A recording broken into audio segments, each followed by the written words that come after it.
സാധാരണ നമ്മളൊരു ബുക്കിഷ് സമ്പ്രദായത്തിൽ നിന്ന് മാറ്റി നിർത്തി കുറച്ചുകൂടി കുട്ടികൾക്ക് പ്രാക്ടിക്കലായിട്ടുള്ള ലേണിംഗ് ആണ് ഇപ്പോൾ സർക്കാർ നമ്മുടെ മുന്നോട്ട് വെക്കുന്ന എയിം എന്ന് പറഞ്ഞാൽ. നേരത്തെ ഡിഗ്രിക്ക് പഠിക്കും, ക്യാമ്പസിൽ പോകും, പഠിക്കും, തിരിച്ച് വീട്ടിൽ വരും.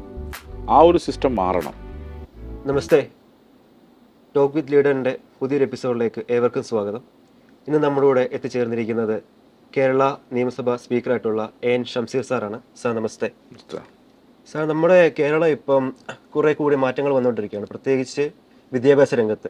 ഇപ്പോൾ നോക്കുകയാണെങ്കിൽ NEP പോലുള്ള പുതിയ വിദ്യാഭ്യാസ സമ്പ്രദായങ്ങൾ കേന്ദ്രത്തിലും കേരളത്തിലും ഒക്കെ ഇംപ്ലിമെൻ്റ് ആയിക്കൊണ്ടിരിക്കുകയാണ്. നമ്മുടെ സർക്കാർ വളരെ നല്ല രീതിയിലാണ് ഇതിനെ കാണുന്നത്. അപ്പോൾ എനിക്ക് ചോദിക്കാനുള്ള സാറിനോട്, നമ്മുടെ ഈ കേരളത്തിൻ്റെ ഈ പുതിയ വിദ്യാഭ്യാസ സമ്പ്രദായം അതുപോലെ തന്നെ പുതിയ പരിഷ്കരണങ്ങളും ഭാവിയിലെ നമ്മുടെ തലമുറ, അതായത് നമ്മുടെ ഇനിയിപ്പോൾ വരാൻ പോകുന്ന തലമുറ ഏതൊക്കെ രീതിയിൽ സ്വാധീനിക്കും, അവർക്ക് ഏതൊക്കെ രീതിയിലുള്ള പോസിറ്റീവ് ആസ്പെക്ട്സ് അവർ ലൈഫിലേക്ക് എത്തിക്കാൻ സാധിക്കുന്നതാണ്? വിദ്യാഭ്യാസം വളരെ നിർണായകമായ ഒരു സബ്ജക്റ്റാണ് ഏത് സ്റ്റേറ്റ് ആയാലും. അത് സ്കൂൾ എഡ്യൂക്കേഷൻ ആവട്ടെ, ഹയർ എഡ്യൂക്കേഷൻ ആവട്ടെ. വിദ്യാഭ്യാസ മേഖലയിൽ ഏതൊരു പരിഷ്കാരം നടപ്പിലാക്കുമ്പോഴും വളരെ സൂക്ഷിച്ചു മാത്രമേ ഇത് സർക്കാർ നടപ്പിലാക്കാൻ പാടുള്ളൂ. ഇവിടെ ഇപ്പം കേരളത്തിൽ വളരെ വളരെ അഭിമാനത്തോടെ നമുക്ക് പറയാൻ സാധിക്കും, ഹയർ എഡ്യൂക്കേഷൻ സെക്ടറിനകത്ത് ഒരുപാട് മുന്നോട്ട് പോകാൻ കേരളത്തിന് കഴിഞ്ഞു. ഇപ്പോൾ 4 ഇയർ ഗ്രാജുവേഷൻ പ്രോഗ്രാം FIGP, ഇപ്പോൾ FIGP കേരളത്തിൽ നടപ്പിലാക്കി. അതിൻ്റെ ഭാഗമായി വലിയ പരിഷ്കരണങ്ങൾ വിദ്യാഭ്യാസ മേഖലയിൽ നടന്നുകൊണ്ടിരിക്കുകയാണ്.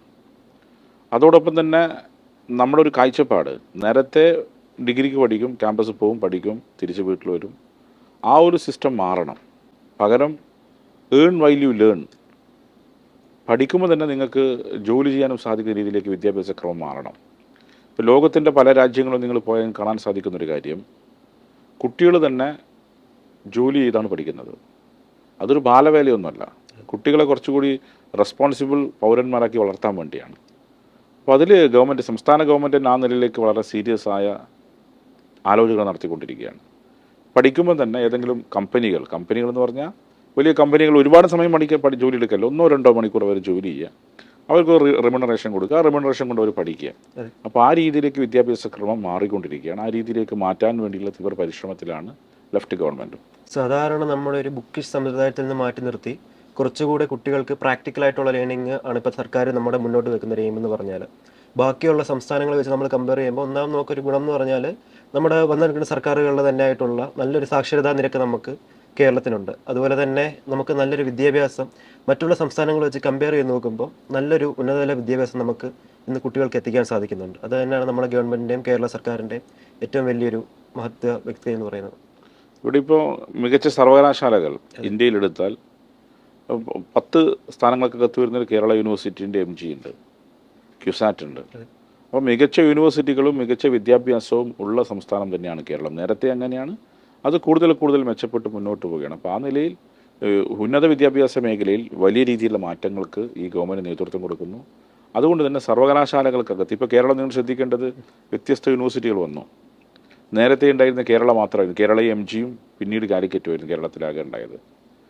പിന്നീട് കേരള MG, കാലിക്കറ്റ്, ഒപ്പം കണ്ണൂർ യൂണിവേഴ്സിറ്റി വന്നു. ഇപ്പോൾ നിങ്ങൾ നോക്കിയാൽ ഹെൽത്തിനൊരു യൂണിവേഴ്സിറ്റി ഉണ്ട്, കേരള ഹെൽത്ത് യൂണിവേഴ്സിറ്റി.